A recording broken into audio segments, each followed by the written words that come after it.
अस्सलाम वालेकुम students, welcome to the cosmos academy.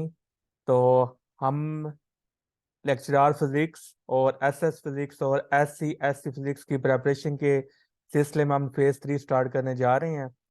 तो सबसे पहले मैं आपको अपना बता दूं कि हम इस फेज 3 में हम किस तरह प्रिपरेशन करेंगे।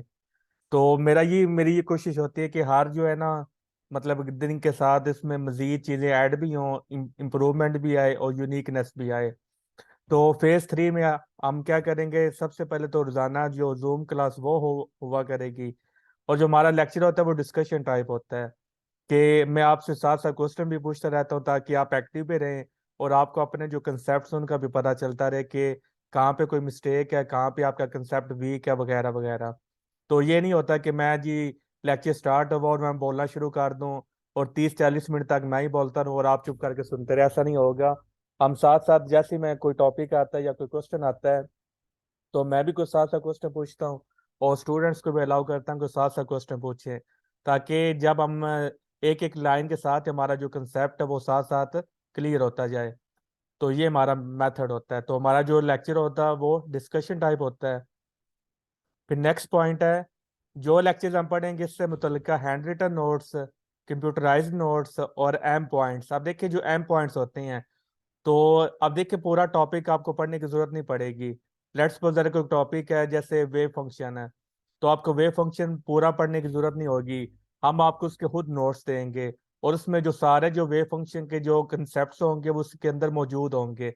यानी कि आप ये कह सकते हैं कि वेव फंक्शन से ईच एंड एवरीथिंग जो भी इस टॉपिक के अंदर होगा वो सारे के सारे नोट्स के अंदर मौजूद होगा। उसमें हैंड रिटन नोट्स भी हो सकते हैं, कंप्यूटराइज्ड भी हो सकते हैं और एम पॉइंट्स भी हो सकते हैं। और फिर डिटेल नोट्स भी दिए जाएंगे ताकि जो एक्स्ट्रा स्टडी करना चाहते हैं, जो अपने कंसेप्ट को मजीद अच्छा करना चाहते हैं, वो डिटेल नोट्स भी पढ़ लें और साथ साथ जो शॉर्टकट्स हैं वो भी साथ साथ उनको प्रोवाइड किए जाएंगे। फिर नेक्स्ट है हर चैप्टर का पास पेपर इंडियन बुक और वेबसाइट से चुने गए एमसीक्यूज बैंक आपको दिया जाएगा। जो भी हम चैप्टर पढ़ेंगे उसका एमसीक्यू बैंक आपको प्रोवाइड किया जाएगा और वो एमसीक्यूज पास पेपर से बनाए गए हैं।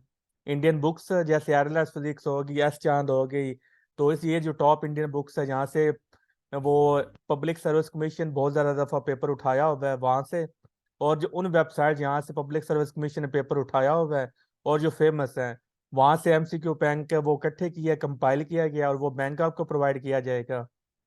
फिर न्यूमेरिकल्स को कम से कम वक्त में हल करने के शॉर्टकट्स आपको प्रोवाइड किए जाएंगे। ऐसे फार्मूलाज आपको दिए जाएंगे जिनसे वो फार्मूला पुट करके वैल्यूज आप 10 से 15 सेकंड के अंदर आप उसको सॉल्व कर सकते हैं। वही न्यूमेरिकल जो आप सिंपल फार्मूला से वो अगर सॉल्व करें तो आपका 1.5 से 2 मिनट लग जाएगा, लेकिन जो हम आपको शॉर्टकट्स देंगे वो 10 से 15 सेकंड के अंदर आपका जो है ना आंसर निकल आएगा। और आप जानते हैं कि पेपर के अंदर टाइम बहुत कम होता है। तो जैसे पंजाब में 100 एमसीक्यूज होते हैं और 90 मिनट्स होती हैं, और केपीके में वो 45 एमसीक्यूज होती हैं। तो जितना हम टाइम हम वो बचा लें तो उतना ही हम ज़्यादा फिर सोच सकते हैं और उतना हमें ज़्यादा फायदा हो जाएगा। और जो फार्मूलाज कंपाइल करके आपको दिए जाएंगे, लेट्स सपोज अगर हम इलेक्ट्रोस्टैटिक्स का, अब ये चीज़ हम नहीं करने जा रहे हैं, पहले हमने फेज 2 में नहीं की। अब देखिए लेट्स सपोज आपने फेज 3 में एफएससी पार्ट 2 करनी है ना, तो इलेक्ट्रोस्टैटिक्स का जब चैप्टर खत्म होगा तो उसके सारे जो फार्मूलाज होंगे, और ये भी आपको साथ साथ बताया जाएगा कि कौन सा फार्मूला कब अप्लाई करना है। क्योंकि ना हम कंफ्यूज हो जाते हैं कि वो अगर हम फार्मूला पढ़ते हैं ना, हम कंफ्यूज हो जाते हैं कि ये फार्मूला हमने कब कहाँ लगाना है। तो हर फार्मूले की फिजिकल सिग्निफिकेंस आपको दी जाएगी कि ये फार्मूला आपने क्यों नहीं लगाना यहाँ पर, ये फार्मूला आपने क्यों लगाना है। तो ये हर चैप्टर के एंड पे आपको फार्मूला एक साथ ही करके दिए जाएंगे और साथ में आपको ये भी बताया जाएगा कि कौन सा फार्मूला आपने कहाँ पे लगाना है और इस फार्मूले की फिजिकल जो सिग्निफिकेंस है वो क्या है। फिर नेक्स्ट है जो एरएलएस फिजिक्स, उसकी हम उसमें से आपको असाइनमेंट्स दी जाएंगी एरएलएस फिजिक्स से, और इसी में से आपको टास्क भी दिए जाएंगे। ये भी चीज़ हम नहीं करने जा रहे हैं, ये फेज 2 में हमने नहीं की थी। फिर हाइलाइटेड रेजनिंग रेट फेज 2 में हमने एचआर के उस टाइम वो टच नहीं किया, लेकिन फेज 3 में इंशाल्लाह ताला, क्योंकि फेज 4 में हमने एचआर को पूरा डिटेल से पढ़ना है, तो इसलिए फेज 3 में हमने क्या करना है, एचआर को अभी थोड़ा थोड़ा टच देना है ताकि जब आप फेज 4 में जाएं तो आप एचआर के से बहुत ज़्यादा वाकफियत हासिल कर लें। तो एचआर से क्या दी जाएंगी, आपको असाइनमेंट्स दी जाएंगी और एरएलएस फिजिक्स से दी जाएंगी और हाइलाइटेड रेजनिंग रेंज से दी जाएंगी। और फिर मुकम्मल तफसीर के साथ उनका सोल्यूशन आपको प्रोवाइड किया जाएगा, जो भी आपको असाइनमेंट दी जाएगी। फिर इसके अलावा इंटरव्यू की तैयारी के साथ साथ आपको करवाई जाएगी। रोजाना आपको एक क्वेश्चन दिया जाएगा, तो वो क्वेश्चन आपने, ये हमने अभी स्टार्ट किया हुआ है, तो 3-4 अभी 1-2 दिन से वो मेरी मसरूफियात थी, तो वो मैं आपको नहीं दे पाया। तो डेली आपको इंटरव्यू क्वेश्चन आपसे पूछा जाएगा, और वो जो इंटरव्यू क्वेश्चन होगा वो पूछा गया होगा, पास्ट जो इंटरव्यूज हो चुके हैं ना उनमें से लिए जाएंगे। और वो इंटरव्यू पहले डिस्कशन ग्रुप में सेंड किया जाएगा, फिर उस पर डिस्कशन होगी, फिर उसका जो सोल्यूशन है विद डिटेल और विद कंसेप्ट, उसका आपको पीडीएफ में मैं आपको नोट्स दूंगा, और टेक्निकल जुबान में आपको प्रोवाइड किए जाएंगे। क्योंकि इंटरव्यू में अगर आपने कामयाब होना है तो आपको टेक्निकल जुबान आनी चाहिए, क्योंकि वो वहां पर आपका नॉलेज चेक किया जाता है, तो जितने आप टेक्निकल वर्ड्स यूज करेंगे उतना वो ज्यादा इंप्रेस होंगे। फिर आपकी खुद एतमादी को बढ़ाने के लिए आपको प्रेजेंटेशन ली जाएंगी। तो अब देखिए प्रेजेंटेशन में क्या होगा कि आपको टॉपिक असाइन किया जाएगा, और फिर पूरी क्लास उसमें से आपसे क्वेश्चन आंसर करेगी। तो देखिए जब आपसे कोई क्वेश्चन करेगा और आप प्रेजेंटेशन दे रहे होंगे, तो जब आप सवालों के जवाब करेंगे तो आपको खुद ही फील हो जाएगा कि ये कौन सा सवाल है, इस टॉपिक से किस तरह के सवाल आते हैं, और मैंने जो जवाब दिया है क्या वो उसमें टेक्निकल लैंग्वेज थी या नहीं, उसमें टेक्निकल वर्ड्स थे या नहीं, क्या मैंने सही जवाब दिया या नहीं दिया। तो इससे फिर आपको अपनी सेल्फ असेसमेंट और बाकियों को भी इससे बहुत ज़्यादा मदद मिलेगी। फिर जब हमारा चैप्टर कंप्लीट हो जाता है उसका हम ऑनलाइन क्विज लेते हैं। वीकली क्विज नहीं होता, बल्कि अगर चैप्टर हमारा 2 दिन में खत्म हो जाए तो 2 दिन बाद क्विज क्विज होगा, अगर 3 दिन बाद हो तो 3 दिन बाद ऑनलाइन क्विज होगा। तो जब हमारी हाफ बुक हो जाती है तो हाफ बुक मॉक टेस्ट हमने रखे हैं, और जब फुल बुक हो जाएगी तो फुल बुक मॉक टेस्ट लिया जाएगा। और ईच एंड एवरी क्विज, हर क्विज, हर हाफ बुक मॉक टेस्ट, क्योंकि एक बुक के 2 मॉक टेस्ट हो जाते हैं, और फुल बुक मॉक टेस्ट, इन सारे जो मॉक टेस्ट और सारे जो क्विजेस की इसकी मुकम्मल डिस्कशन की जाएगी, क्योंकि हर एमसीक्यू में कंसेप्ट छुपा होता है। तो जब आप इसको डिस्कस करेंगे क्लास में, तो फिर आपके जो कंसेप्ट है वो आपको बहुत अच्छी तरह से वो क्लियर हो जाएंगे कि ये एमसीक्यू मेरा गलत क्यों हुआ है, ये एमसीक्यू हमारा सही क्यों हुआ है। तो जो मटेरियल शेयर किया जाएगी उसकी रसाई आपको पूरी जिंदगी रहेगी। ये नहीं होगा अगर आपका मोबाइल गुम हो जाता है या रीसेट हो जाता है, किसी तरीके से डिलीट हो जाता है मटेरियल, तो आपको फिक्र परेशान होने की जरूरत नहीं होगी। उसका जो आपको मटेरियल आपको फॉर एवर आपको असेस आपको जीमेल पे आपको हमेशा प्रोवाइड रहेगी। तो जो आप जीमेल मुझे देंगे, उस जीमेल पे आप पूरी जिंदगी किसी भी टाइम उसको ओपन कर सकते हैं। और ये हमारी एक अचीवमेंट है। अभी हमारी मेरी जो एकेडमी है उसको सिर्फ 6 मंथ हुए हैं, तो अल्हम्दुलिल्लाह जो 20 स्टूडेंट्स उन्होंने क्वालिफाई किया इंटरव्यू के लिए, उनमें से जो 3 स्टूडेंट्स हैं उन्होंने की फाइनल जॉब भी हुई है। और फेज 3 हम स्टार्ट करने जा रहे हैं। आज हमारा थर्स्ट फ्राइडे है, तो हमने स्टार्ट वेडनेसडे से करना था, लेकिन हम एक दिन लेट हो गए, तो आज फ्राइडे से हम स्टार्ट करने जा रहे हैं। 20 सीट्स आप बस लेफ्ट हो रह गई हैं। मैंने टास्क रखा था 25 सीट्स का, तो 5 स्टूडेंट्स रजिस्ट्रेशन करवा दिया है। तो 20 स्टूडेंट पास मैंने स्टूडेंट्स को ऐड करना है, क्योंकि अगर बहुत ज़्यादा स्टूडेंट्स हो जाए फिर हर एक पर जो तवज्जो देना वो बहुत ज़्यादा डिफिकल्ट हो जाता है। इसलिए सिर्फ 20 सीट्स को मैंने यहाँ पर रखा है फेज 3 के लिए। और ये व्हाट्सएप नंबर है, इस पे आप अपनी मजीद अपनी जो है ना वो कर सकते हैं। आवाज़ मेरी नहीं आ रही? अफशीन, आवाज़ आ रही है मेरी?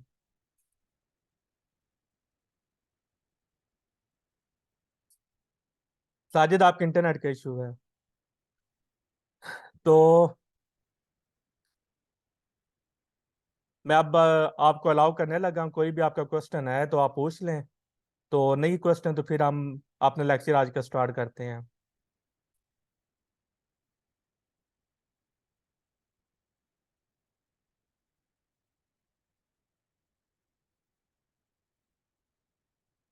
मैंने आप सबको अनम्यूट कर दिया है, तो अब आपका अगर कोई क्वेश्चन है तो पूछ लें, 1 मिनट में वेट करूंगा।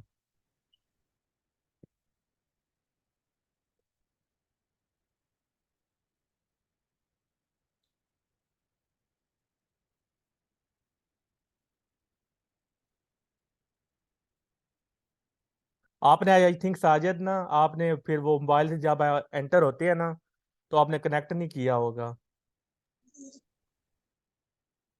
माइक को ऊपर क्लिक करें ना। माइक ओपन हो रहे हैं ना अफशीन, सलीम? या माइक ओपन ही हो रहे हैं आपके?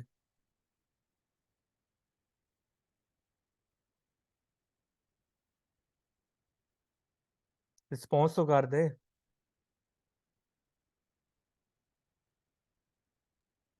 मेरी आवाज आ रही है? अगर आ रही है, 1 मिनट।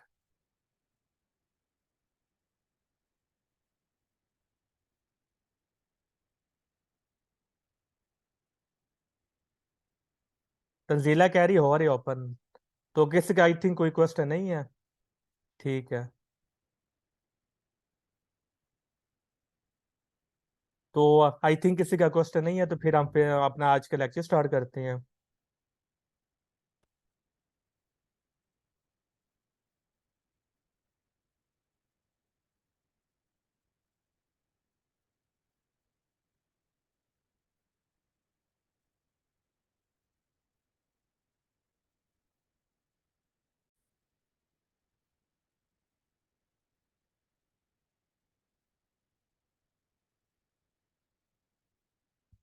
सलीम, आपका फिर कोई मसला होगा, बाकी सबके ओपन हो रहे हैं।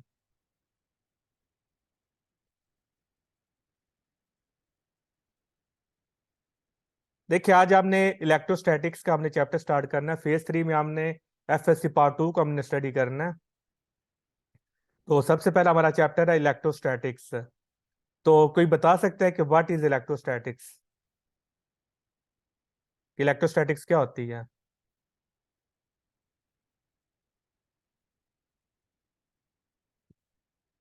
जो चैट में जिन्होंने करनी है वो चैट में बताएं, जो वॉइस कर सकते हैं वो वॉइस में बताएं। अब देखिए, साजिद ने आंसर दिया study of charges at rest. अगर एक चार्ज मूव कर रहा है, एक चार्ज रेस्ट पे है, लेट्स सपोज ये प्लस क्यू चार्ज है, और एक चार्ज, ये चार्ज रेस्ट पे है, और एक नेगेटिव चार्ज है। तो नेगेटिव चार्ज क्या कर रहा है? मूव कर रहा है। तो क्या तब भी ये इलेक्ट्रोस्टैटिक्स की कंडीशन को अप्लाई होगा या नहीं होगा? कि अगर एक चार्ज रेस्ट पे है और दूसरा चार्ज मूव कर रहा है, तो क्या इलेक्ट्रोस्टैटिक्स की जो कंडीशंस है वो अप्लाई होंगे या नहीं होंगी?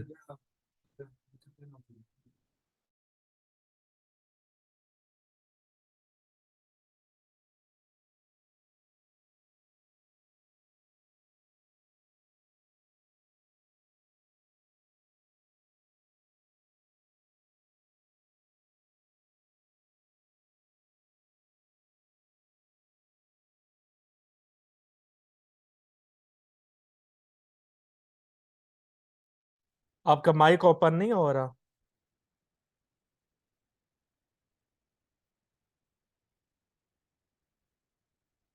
एक मिनट।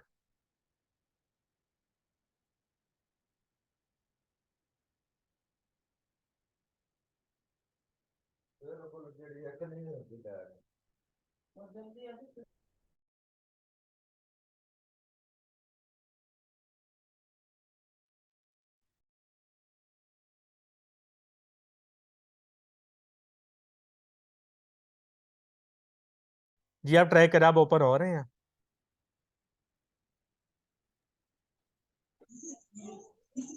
जी सर, अब हो रहे हैं। ठीक है। अब देखिए, मैंने सवाल किया था कि अगर एक चार्ज रेस्ट पे या दूसरा चार्ज मूव कर रहा है, तो क्या तब भी इलेक्ट्रोस्टैटिक्स की कंडीशन अप्लाई होंगी या नहीं होंगी? सर, जो चार्ज रेस्ट में है उस पर तो अप्लाई होंगी, पर जो मूव करेगा उस पर नहीं होंगी सर। तो इलेक्ट्रोस्टैटिक दो क्योंकि चार्जेस उसके के फिर दरमियान तो वो हमने करंट रिलेशनशिप प्रोड्यूस देखना है करेगा। ना। दो चार्जेस के दरमियान हमने वो देखना है ना। जी सर, तो फिर आप एक चार्ज के बाद नहीं ना कर सकते, दो चार्जेस रिलेशनशिप की देखना है। करेंगे। हाँ जी। तो क्या अप्लाई होंगी या नहीं होंगी? फिर अप्लाई होंगी सर। यस सर, होगी। हाँ जी, होगी। ये अगर सब एक चार्ज कूलम्स लॉ हमारा हो गया। अगर एक चार्ज हमारा रेस्ट पे है ना और दूसरा मूव कर रहा है, तो तब भी इलेक्ट्रोस्टैटिक्स की कंडीशन अप्लाई होंगी। आपने वो पढ़ा ना, जब हमने फॉर एग्जांपल जो बोर्स मॉडल था, उसमें हमने पढ़ा था कि जो न्यूक्लियस है उसने रेस्ट पे कंसीडर किया था और इलेक्ट्रॉन उसके गिर रिवॉल्व कर रहा था, ऐसे ही है ना। तो वहां पर आपने क्या फोर्स आप यूज करते हैं? Electrostatic force of attraction use करते हैं ना। तो जब हमारा एक चार्ज मूव कर रहा है और दूसरा चार्ज हमारा रेस्ट पे है, एक चार्ज रेस्ट पे है और दूसरा मूव कर रहा है, तब भी हम क्या कर सकते हैं? वहां पर हम इलेक्ट्रोस्टैटिक्स को हम अप्लाई कर सकते हैं। आवाज आ रही है सादी? आप अपना ना माइक जो है ना वो कनेक्ट करें। लास्ट टाइम आई थिंक आपने अपना माइक कनेक्ट नहीं किया था। ये सारिया की बता दें कि इनका माइक जो है ना वो कनेक्ट नहीं है। ठीक है। तो सबसे पहले हम पढ़ेंगे इंट्रोडक्शन।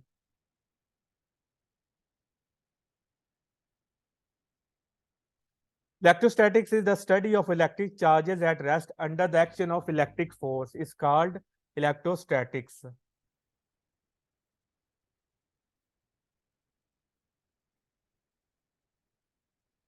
इलेक्ट्रिक फोर्स क्या होती है? The force which hold the positive और negative charges that make up atom or molecules. तो ये आपका एमसीक्यू आ सकता है और आया भी हुआ पास पेपर में। जो फ्रैंकलिन था उसने named positive and negative charges को दिया था साइन। उसने बोला था कि पॉजिटिव को वो मतलब ये पॉजिटिव है और ये नेगेटिव है। तो मेरा ये क्वेश्चन है कि अगर हम इलेक्ट्रॉन पर पॉजिटिव चार्ज होता और प्रोटॉन पर नेगेटिव चार्ज होता तो क्या कोई फिजिक्स में तब्दीली आनी थी? अगर चार्जेस की हमने इलेक्ट्रॉन को हम पॉजिटिव नो चार्ज दे रहे, सर। क्यों नहीं थी आनी?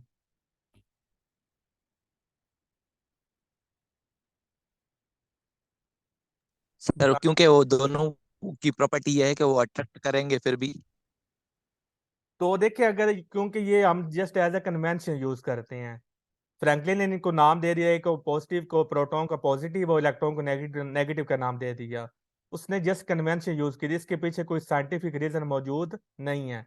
अगर इलेक्ट्रॉन पर पॉजिटिव चार्ज होता और प्रोटॉन पर नेगेटिव चार्ज होता तो हमारी फिजिक्स में कोई तब्दीली नहीं आनी थी, क्योंकि ये जस्ट एज अ कन्वेंशन हम यूज करते हैं। अब देखिए, ये इंटरव्यू में आपसे क्वेश्चन पूछा गया है, अब वहां पर आप वर्ड यूज करेंगे कन्वेंशन का, तो ये टेक्निकल वर्ड है। वहां पर आप बताएं कि ये जस्ट एज अ कन्वेंशन हम यूज करते हैं, तो लिहाजा कोई फर्क अच्छा, इससे ओके नहीं सर। पड़ेगा। तो इसलिए यानी कि आप जब आपने जवाब देना है तो तब आपको इस चीज का आपने ख्याल रखना है कि आपने टेक्निकल वर्ड्स को यूज करना है, क्योंकि अगर आप सिंपल सी लैंग्वेज में जवाब देंगे वो इंप्रेस नहीं होंगे। अगर आप फिजिक्स वाले वर्ड यूज करेंगे फिर वो ज्यादा ही आपसे इंप्रेस होंगे। तो यही वजह होती है कि हम ना इंटरव्यू सर जब दे कर आते हैं। टेक्निकल वर्ड कैसे, मतलब समझ नहीं आ रही। अब जैसे मैंने एक टेक्निकल वर्ड यूज किया कन्वेंशन, कि आप इसका ये आंसर दे सकती हैं कि इलेक्ट्रॉन और प्रोटॉन पर जो नेगेटिव पॉजिटिव चार्ज ये जस्ट एज अ कन्वेंशन है। तो ये एक टेक्निकल वर्ड आ गया। विशाल। कन्वेंशन तो यार फिर जो पॉजिटिव से नेगेटिव की तरफ इलेक्ट्रॉन मूव करते हैं। जी, अब देखिए, इसलिए मैंने माइक म्यूट किए थे, क्योंकि जब है ना वो डिस्टरबेंस क्रिएट हो जाती है, किसी का माइक अनम्यूट है। जी सलीम, क्या कह रहे थे?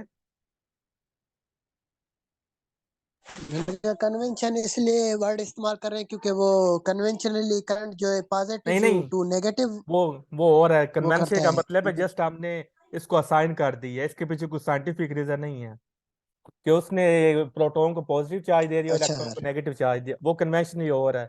ये कन्वेंशन जस्ट आपको सपोज की है कि ये प्रोटॉन पर पॉजिटिव चार्ज और इलेक्ट्रॉन पर नेगेटिव चार्ज है। तो इफेक्ट इफेक्ट नहीं पड़ेगा, भले उनके नाम चेंज कर दें या चार्जेस चेंज कर दें। हाँ जी, फैक्ट नहीं पड़ेगा। अगर आप इलेक्ट्रॉन पर जैसे कि अब देखिए, फ्रैंकलिन ने क्या किया था, पॉजिटिव और नेगेटिव चार्ज उसको असाइन किया था। लेट्स सपोज फ्रैंकलिन ने इलेक्ट्रॉन को पॉजिटिव चार्ज दे जी देता। जी अब देखिए, बात ये होती है कि अब मे भी उसके माइंड में ये आया हो, क्योंकि किसी को कोई चीज देना वो अच्छी बात होती है, तो अच्छी बात के लिए हम पॉजिटिव का साइन यूज करते हैं। किसी से कोई चीज जी लेना वो बुरी बात होती है, उसके लिए हम नेगेटिव साइन का यूज करते हैं। अब लेट्स सपोज जो जी जी फ्रैंकलिन था वो इसको पॉजिटिव दे देता जी और इसको नेगेटिव कर लेता, तो फिजिक्स पे कोई फर्क नहीं था पड़ना। क्योंकि यहाँ पर आप प्लस यूज कर रहे हैं, वहां पर आप नेगेटिव आ गया, नेगेटिव जहाँ पर यूज कर रहे हैं वहां पर प्लस का यूज आ गया, साइन पे फर्क पड़ना था, अदरवाइज और कोई फर्क नहीं पड़ना था। फिजिक्स आपके कोई भी लॉज, उसमें कोई भी अच्छा। तब्दीली। इंटरव्यू में जी, अगर इंटरव्यू में सर पूछा जाए तो फिर इसका जवाब किस तरह दें? आपने ये बताना है कि इलेक्ट्रॉन पर पॉजिटिव, इलेक्ट्रॉन पर नेगेटिव चार्ज और प्रोटॉन पर पॉजिटिव चार्ज, ये जस्ट एज अ कन्वेंशन हम यूज करते हैं, फिजिक्स पर कोई फर्क नहीं पड़ेगा। जस्ट सिंपल सा। ठीक है। Fundamental rules, like charges repel each other and unlike charges attract each other. Next है Coulomb's law.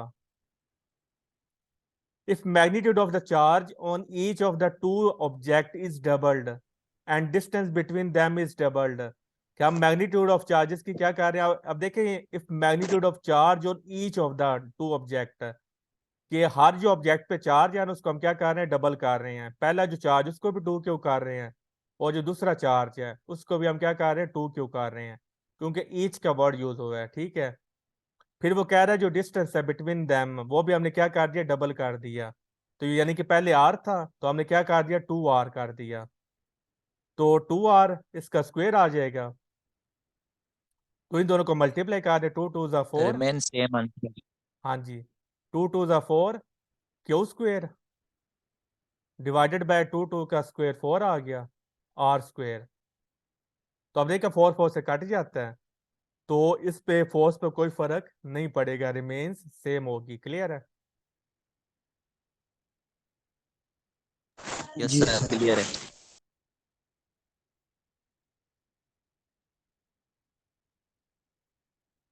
अब देखिए इस के का क्या मतलब है। सर ये अभी कूलम्ब टेस्ट में कांस्टेंट। भी हमारे इसी तरह की क्वेश्चन आए थे। अच्छा, चलिए फिर आपकी किस्मत। के क्या क्या नाम है कूलम्ब कांस्टेंट। और इसकी फिजिकल सिग्निफिकेंस क्या है?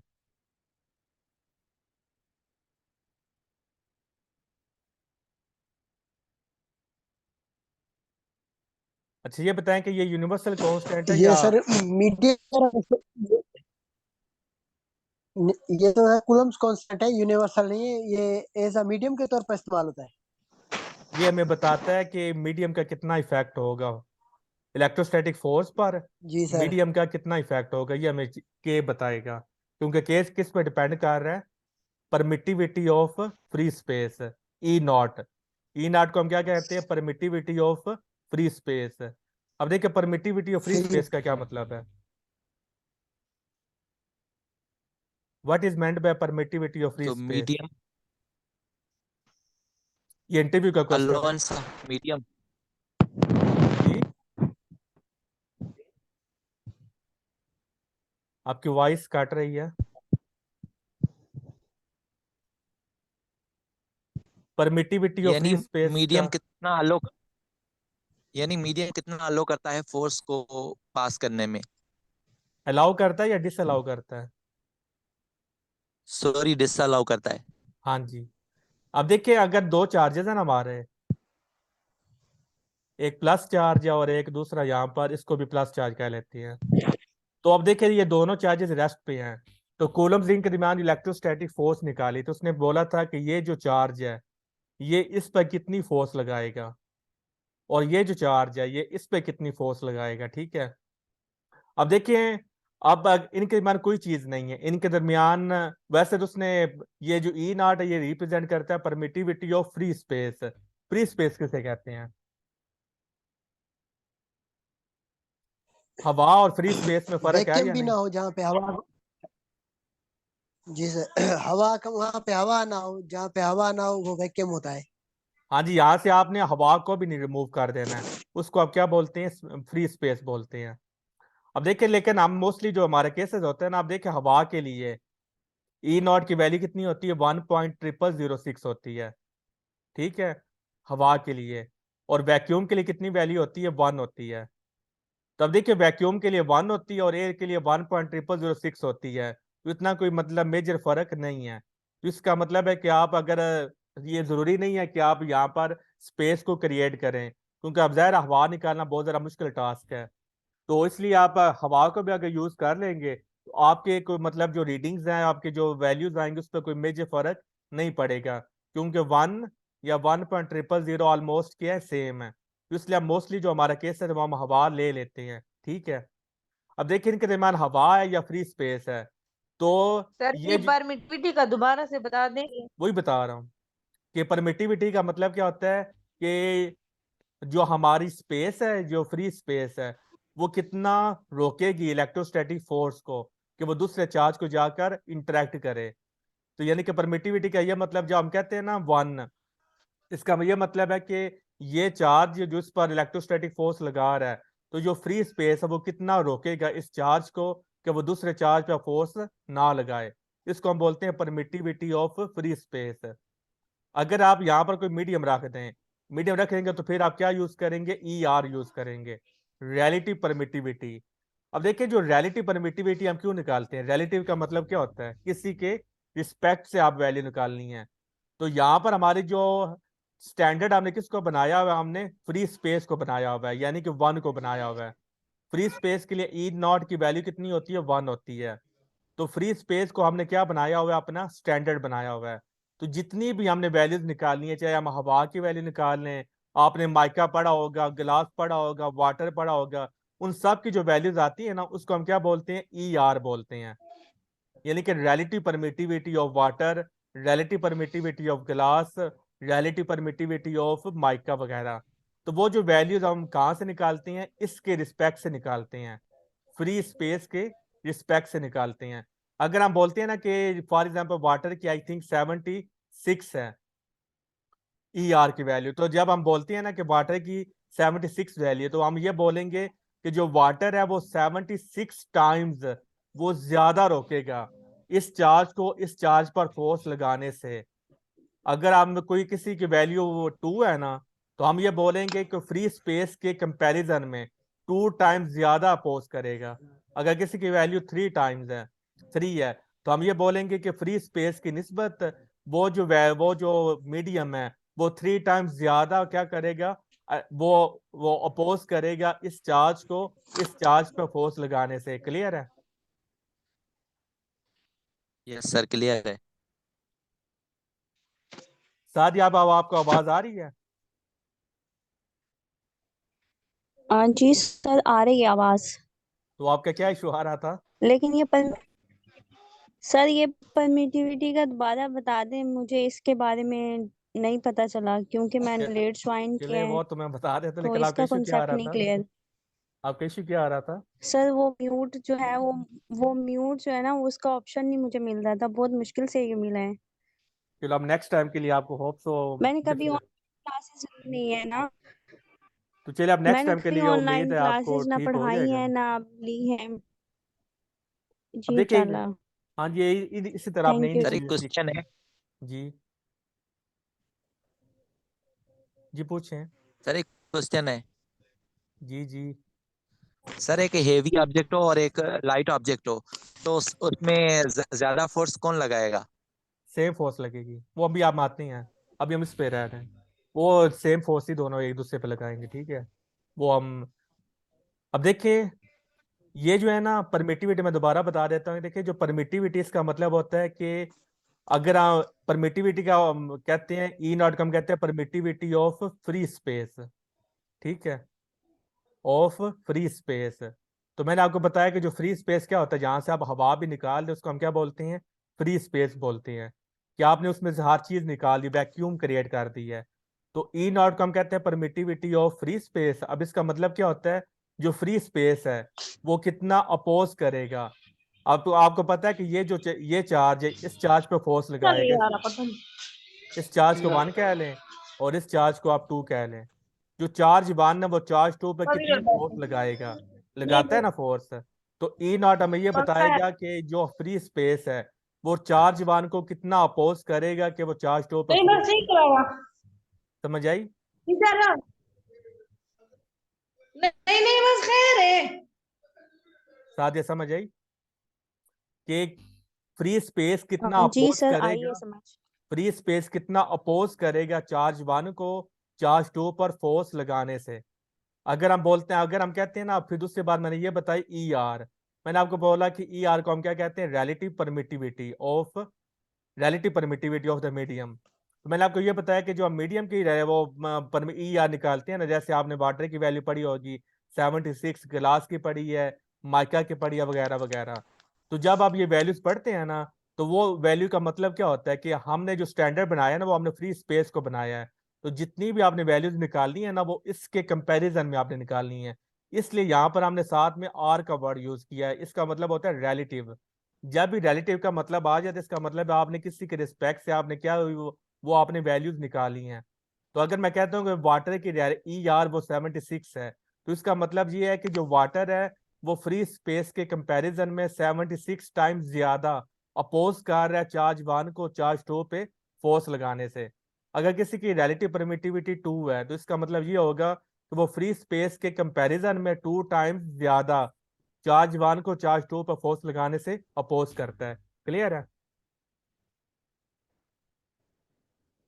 सादिया? जी सर क्लियर है। अब देखिए हम वापस हम एमसीक्यू पे आते हैं कि F is not divided by Q not. तो अब देखिए क्यू वन है इसमें, तो ये क्यू वन से कट गया, पीछे क्या रह गया के Q two divided by R square.